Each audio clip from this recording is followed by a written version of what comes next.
बिस्मिल्लाहिर्रहमानिर्रहीम। अस्सलाम वालेकुम। नाइन्थ आर्ट्स के 8.2 के पहले लेक्चर के साथ मैं आप लोगों के सामने हूँ। स्मार्ट सिलेबस आप लोगों को नज़र आ रहा होगा, मैं आप लोगों को उसके निशानात लगवा देता हूँ। लेकिन आज मेरा ये लेक्चर किसी सवाल को शायद डायरेक्ट टारगेट नहीं कर पाएगा। असल में स्मार्ट सिलेबस की वजह से हमें थोड़ा सा प्रॉब्लम भी हो रहा है। वो प्रॉब्लम ये है कि हमें बातें ज़्यादा समझानी होती हैं, लेकिन क्वेश्चन पर डायरेक्ट नहीं लेके जा सकता मैं। कम से कम मुझे ये प्रॉब्लम फेस करना पड़ रहा है। बहरहाल लेट्स सी 8.2 का क्वेश्चन नंबर 2, 4, 5 एंड 7। 2, 4, 5 एंड 7 ये आप लोगों के स्मार्ट सिलेबस का हिस्सा है। ठीक है, तो प्लीज़ वीडियो को पॉज करके आराम से अपने पास निशान लगा लीजिए। अब देखते हैं कि हम क्वेश्चन किस हद तक लेके जा सकते हैं। मैं फ़िलहाल आप लोगों को कुछ इंट्रोडक्शन समझाने लगा हूँ। देखिए, सबसे पहले तो आपको दो सेट्स को मल्टीप्लाई करना आना चाहिए। मैं पहले क्वेश्चन की ही वैल्यूज़ लिख लेता हूँ। ए की वैल्यू है 3, 5 एंड 6 और बी की वैल्यू है 1 एंड 3। अगर मुझे ए क्रॉस बी मालूम करना है तो मुझे करना कुछ इस तरीके से है कि मुझे ए के पहले नंबर को बी के पहले नंबर के साथ एक पेयर की शक्ल में लिखना है, फिर पहले नंबर को वहाँ दूसरे नंबर के साथ दोबारा पेयर की शक्ल में लिखना है, फिर पहले नंबर को तीसरे नंबर के साथ लिखता बशर्ते कि तीसरा नंबर यहाँ होता। अब नहीं है तो दूसरे नंबर की बारी आएगी। 5 को 1 के साथ यानी पहले नंबर के साथ, और फिर वहाँ से 5 को यहाँ से 3 के साथ। ठीक है, और उसके बाद 6 को भी 1 के साथ और साथ में 6 को 3 के साथ। तो इस तरीके से मैं ए क्रॉस बी लिखता, और अगर मुझे बी क्रॉस ए मालूम करना होता तो यही काम मैं उल्टा करके करता, यानी इधर का पहला नंबर इसके साथ 1 3 पेयर बनता, फिर 1 5 पेयर बनता, फिर 1 6 पेयर बनता, फिर 3 3 3 5 और 3 6।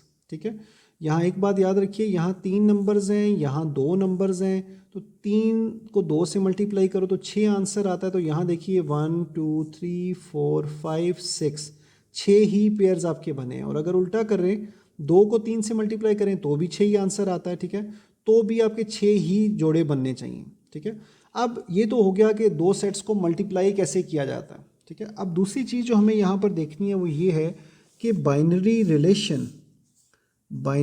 रिलेशन या सनाई रब्त, उर्दू में लिखूं तो सनाई रब्त, ये क्या चीज़ होती है या कैसे निकाला जाता है। एक तो रिलेशन को, बाइनरी रिलेशन को हम आर से जाहिर करते हैं। ठीक है, अगर आपने दो रिलेशंस लिखने हैं तो R1 R2 कह लीजिए। सही हो गया बच्चों, तो R1 और R2 कह लीजिए बाइनरी रिलेशंस के लिए। ठीक है, अब याद रखिए यहाँ 6 पेयर्स हैं। आपका दिल करता है तो कोई 2 उठा लीजिए, कोई 4 उठा लीजिए, किसी अकेले को उठा लीजिए। जितना दिल करता है उतने पेयर्स उठाकर रिलेशन 1 में डाल दीजिए, और उतने ही जितना आपका दिल करता है उतने ही उठा के रिलेशन 2 में डाल दीजिए। ठीक है, इस तरह का क्वेश्चन अगर होगा तो वहाँ आप ऐसे सनाई रब्त नहीं लिख सकते, वहाँ तो कोई शर्त दी हुई है। लेकिन चलिए जब उस क्वेश्चन पे जाएंगे तब देखेंगे। अभी हम जनरल सनाई रब्त लिखना देख रहे हैं। ठीक है, तो जनरल सनाई रब्त लिखने के लिए मैं आपको पूछता हूँ कि मुझे बताइए कि मैं यहाँ से 2 जोड़े उठाऊँ या 3 जोड़े उठाऊँ। अब जाहिर बात है आपका जवाब होगा या 2 या 3, लेकिन मैं कहता हूँ मैं सिर्फ एक जोड़ा उठा लूँगा। मैं बताना ये चाह रहा हूँ कि there is no rule while writing a binary relation, there is no specific rule, कोई ख़ास कानून नहीं है सनाई रब्त लिखते हुए। इस सवाल में जब सिर्फ बाइनरी रिलेशन लिखने को कहा गया हो, सनाई रब्त लिखने को कहा गया हो, तब कोई ख़ास रूल नहीं है। आप ऐसे ही बस, जिसे वो अपने ज़ुबान में समझाने के लिए कहूँ तो मुंह उठाकर आप कुछ भी लिख सकते हैं। तो ये मैंने सिर्फ एक जोड़ा लिख दिया। ठीक है, अब मेरा दिल करता है कि मैं दूसरे रिलेशन में 3 जोड़े लिखूं। ठीक है, पहले 3 ना लिखूं बल्कि आखिरी 3 लिखूं या बीच वाले 3 लिखूं, वो मेरी मर्जी है। मैं ऐसे करता हूँ, आखिरी 3 लिख देता हूँ, 5 3 6 1 और 6 3। तो ये पहली चीज़ मैंने आपको बताई कि कैसे दो सेट्स को मल्टीप्लाई किया जाता है। ये दूसरी चीज़ मैंने आपको बताई कि कैसे बाइनरी रिलेशन लिखे जाते हैं या सनाई रवाबित लिखे जाते हैं। ठीक है, अब तीसरी चीज़ मैं आपको बता रहा हूँ कि डोमेन और रेंज ये कैसे निकाली जाती है। ठीक है, तो याद रखिएगा किसी भी रिलेशन की डोमेन जो है वो, मैं इस इधर से बात कर रहा हूँ, रिलेशन की डोमेन जो है वो हर जोड़े का पहला नंबर, मतलब जैसे मैं R2 के लिए फॉर R2 अगर मैं डोमेन लिख रहा हूँ तो मेरी डोमेन होगी इस जोड़े का पहला नंबर 5, इस जोड़े का पहला नंबर 6 और इस जोड़े का पहला नंबर भी 6 ही है, तो बस 6 एक दफ़ा आएगा, ये आपकी डोमेन हो जाएगी। हर कोऑर्डिनेटेड पेयर का पहला जो नंबर है 5 और 6 यहाँ है वो आपके डोमेन के मेंबर्स होंगे और ये आपकी इस R2 की डोमेन हो जाएगी। इसी तरह रेंज की अगर बात करेंगे तो हर पेयर, हर जोड़े का जो दूसरा नंबर है वो रेंज के सेट का रुकन होगा और पूरा सेट जो है वो रेंज कहलाएगा। अब 3 और 1, 3 2 दफ़ा आ रहा है, 3 और 1 ये रेंज है, ठीक है, लेकिन आपने जो है वो उसे 1 और 3 लिख लेना है ताकि तरतीब से लिखने हो। तो इस तरीके से आपने R2 के लिए डोमेन 5 6 और रेंज 1 3 फाइंड कर ली, ठीक है। अब अगर इसकी डोमेन लिखेंगे तो वो सिर्फ 3 पर मुश्तमिल होगी और इसकी रेंज अगर लिखेंगे R1 की तो वो सिर्फ 1 पर मुश्तमिल होगी, ठीक है।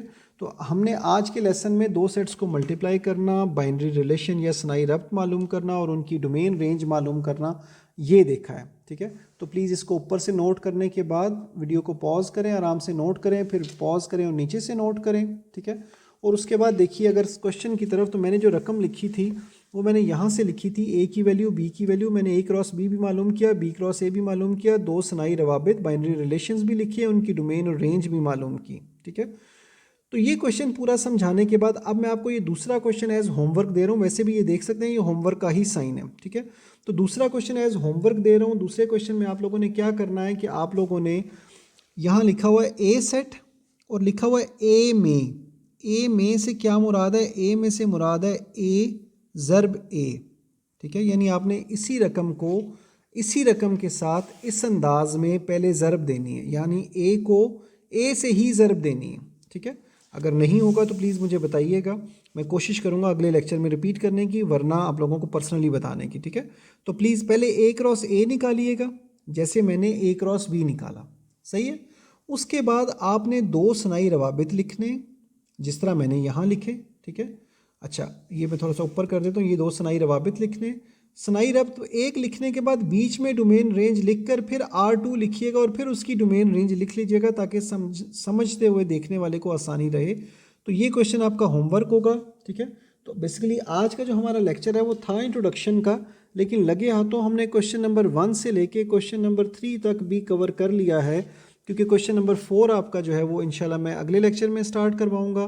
फ़िलहाल के लिए इतना ही था, ठीक है। मैं एक सिर्फ जो ये बात है ए क्रॉस ए वो एक्सप्लेन इस रकम पे कर रहा हूँ, उधर आपने खुद लिखना है। मैं दोबारा बता दूँ, आपने पहले ए क्रॉस ए मालूम करना है। याद रखिएगा ए में से मुराद ए क्रॉस ए है, यानी अगर ए सेट दिया और ए में आपने 2 सनाई रवाबित लिखकर उनकी डोमेन रेंज लिखनी है, यानी ए सेट में आपने इन A2 बाइनरी रिलेशंस लिखकर उनकी डोमेन और रेंज लिखनी है, तो ए में से मुराद है ए क्रॉस ए में से, ठीक है। तो आपने क्या करना है कि ए क्रॉस ए पहले फाइंड करना है, फिर 2 बाइनरी रिलेशंस लिखने हैं और दोनों की डोमेन और रेंज भी लिखनी है बारी बारी। मतलब पहले R1 लिखेंगे, उसकी डोमेन उसकी रेंज, फिर R2 लिखेंगे, फिर उसकी डोमेन और उसकी रेंज। मैं रिपीट कर दूं, पहले R1 लिखेंगे, फिर उसकी डोमेन और उसकी रेंज, फिर R2 लिखेंगे, फिर उसकी रेंज और उसकी डोमेन और उसकी रेंज, ठीक है, तरतीब से। अच्छा मैं जो बता रहा था वो ये था कि अगर ए क्रॉस ए में यहाँ मालूम कर रहा होता तो ए क्रॉस ए में पहला सेट बनता 3 3, दूसरा बनता 3 5, तीसरा बनता 3 6। अच्छा उसके बाद दोबारा शुरू करता तो 5 3 5 5 5 6, फिर 6 3 6 5 और 6 6। ये तो रफ़ है सारे का सारा, तो मैं इसमें रफ़ में बता रहा हूँ, आप भी वहाँ पे कर सकते हैं। आप ए की वैल्यू को इधर लिखिए और रफ़ में, नीट में नहीं, रफ़ में ए की वैल्यू को इधर भी लिखिए। ये मैंने दूसरे क्वेश्चन वाली लिखी है, ठीक है। और अब देखिए ए क्रॉस ए बनेगा -2 -2 -2 1 -2 4 1 -2 1 1 1 4 4 -2 4 1 4 4, ठीक है। मैंने बच्चों को देखा है वो क्या करते हैं कि लिख देते हैं -2 -2 1 1 4 4 और बस 3 सेट जोड़े लिखकर वो फ्री हो जाते हैं। 3 इस तरीके के जोड़े लिखते हैं और वो फ्री हो जाते हैं, ठीक है। जबकि याद रखिए यहाँ 3 नंबर्स हैं, यहाँ पर भी 3 नंबर्स हैं, जैसे मैंने आगे समझाया था। तो 3 3 are 9, तो इसके 9 पेयर्स बनने चाहिए, ठीक है। अब आई होप मैंने आप लोगों को सारा एक्सप्लेन कर दिया, इंट्रोडक्शन भी दे दिया। तो अब आई होप आप लोगों से ये क्वेश्चन हो जाएगा। क्वेश्चन नंबर 2 ना हुआ तो प्लीज़ मेरे से ज़रूर पूछिएगा। बहरहाल आज के लेक्चर के लिए मेरे पास इतना ही है। इंशाल्लाह अगले लेक्चर में अगले सवालात के साथ मुलाकात होगी। तब तक के लिए अल्लाह हाफिज़। अपना ध्यान रखिएगा। कोई सवाल हो तो प्लीज़ ज़रूर पूछिएगा। अगर आप लोगों ने कुछ नोट करना है तो यहाँ से पॉज करके नोट करते हुए, उसके बाद नीचे से यहाँ से पॉज करते हुए दोबारा नोट कर लीजिए। मेरी तरफ से अल्लाह हाफिज़। अपना ध्यान रखिएगा।